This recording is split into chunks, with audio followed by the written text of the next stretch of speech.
on part à la chasse actuellement des complotistes. Mais dans les complotistes, on met tout et son contraire. Dans les rumeurs qui circulent, il y en a qui sont complètement fantaisistes, bien entendu. Et d'ailleurs, qu'on met souvent en avant. Par exemple, sur l'affaire de la Terre plate. Ça n'existe pas, c'est pas vrai. Il n'y a pas beaucoup de gens qui pensent que la Terre est plate. Cette affaire a été sortie d'un chapeau par les grands médias pour faire croire par amalgame que si vous vous inquiétez du contenu du vaccin anti-Covid-19, c'est que vous êtes complotiste, comme les gens qui croient que la Terre est plate. Donc si vous êtes inquiet sur les vaccins, vous pensez que la Terre est plate. Voilà. Donc vous êtes un imbécile. C'est comme ça que ça fonctionne.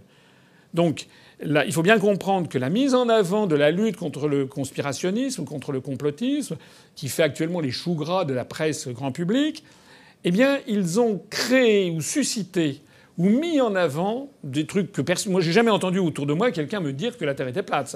En revanche, j'ai beaucoup entendu autour de moi des gens dire qu'ils ne comprennent pas la chasse aux sorcières contre le professeur Raoult ou contre l'hydroxychloroquine. Ça, j'en ai entendu beaucoup. Beaucoup de gens, de Français, qui sont très inquiets sur l'affaire du vaccin, qui ne comprennent rien à ce Covid-19. Voilà. Mais je vois que dans des médias, ou par exemple sur telle ou telle notice Wikipédia, on va faire croire que ce sont les mêmes personnes qui croient que la Terre est plate et que l'hydroxychloroquine fonctionne.